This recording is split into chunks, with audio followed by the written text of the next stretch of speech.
Super progressive, what's good? Today we have a video that's a little different than my normal videos, but I think there's an opportunity to teach some history to people who might be listening to house music and getting into house music for the first time. So here we go. So Drake and 21 Savage's long-awaited collab album, Her Loss, finally released, and a lot of people are talking about the Daft Punk sample found on the 9th track, Circo Loco.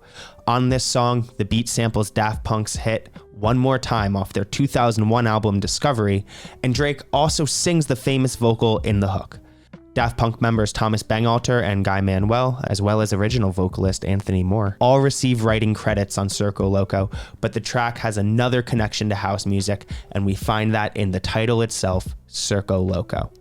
Circo Loco is the name of a club night that originated in Ibiza in 1999 and has since hosted events all around the world, and the story behind the club is a success story truly originating in the dance music underground. In 1999, the first Circo Loco night was put on by Italian promoters Antonio Carbonero and Andrea Polino, sorry if I got that pronunciation wrong, at the then relatively unknown DC-10.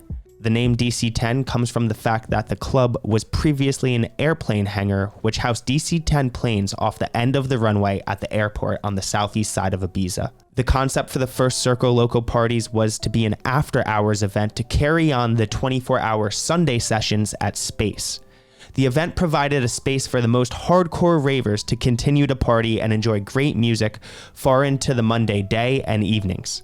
It started out as a free party running from 6 a.m. to 6 p.m. on Mondays. Initially, Circo Loco focused on booking local Ibiza artists as well as non-mainstream European DJs with a keen focus and priority solely on the music. This would attract legendary space DJs like Danny Tenaglia, Sasha, and Steve Lawler to come play at DC-10 after their space sessions.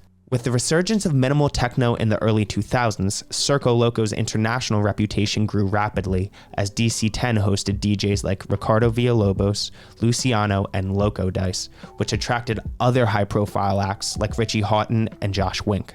Each year since its unveiling, Circo Loco releases a motto for the season, often aligned with inclusivity and authenticity. This year's motto was "The Clown is Back," as Ibiza opened for the first time since the COVID pandemic. In 2021, a relationship with Rockstar Games resulted in Circo Loco Records, which saw artists like Solomun, The Blessed Madonna, Tale of Us, and Dixon included as characters in DLC for Grand Theft Auto 5, with music from Circo Loco DJs and producers being released on the label.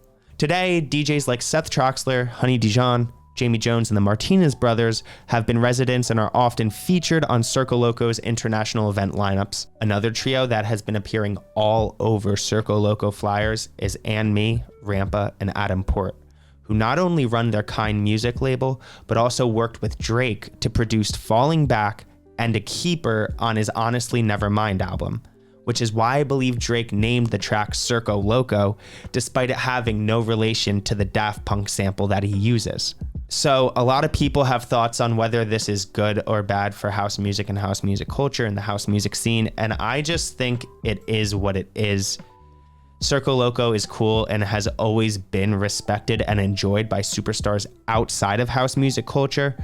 You know, you have Virgil Abloh unveiling a Circo Loco collection in 2018, and even earlier this year, Adidas released a Circo Loco Forum Low. So if Drake and 21 Savage's track Circo Loco has any intended effect, I just hope that it inspires new listeners to house music to be curious and to want to go out there and learn what house music is really all about and learn its history, which is the reason why I made this video. So I hope you enjoyed it. I had a lot of fun making it. Thanks a lot. Peace.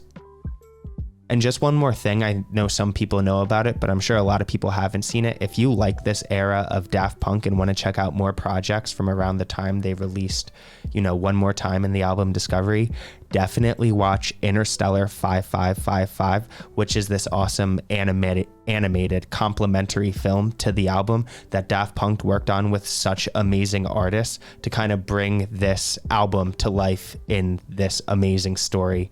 It's super cool, super unique, and if you like the music, you'll love it, so go check it out.